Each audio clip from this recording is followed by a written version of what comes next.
আর Facebook আর ইনস্টাতে এতবার একটা পদ্ম পুকুর দেখে ফেলেছি, তো ভাবলাম আজকে সেটাই বানাই।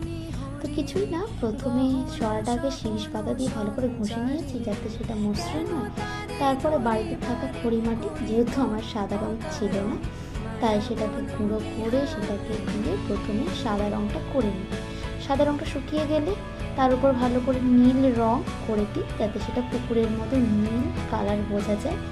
তারপরে আর কি, তারপরে বিভিন্ন ধরনের পদ্ম পুকুরের জন্য পদ্ম ফুল, পদ্ম পাতা সমস্ত কিছু এক এক করে বানিয়ে নিই।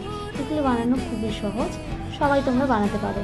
আর তারপরে আমি বানিয়ে নিয়েছিলাম দুটো কই মাছ। এটা আমি একটা ইউটিউবের ভিডিও দেখেই বলতে পারো বানিয়েছি। তারপরে ধীরে ধীরে এক এক করে সব জুড়ে দিলেই দেখো তৈরি হয়ে গেল সুন্দর একটা পদ্ম পুকুর। সবাই তোমরা জানো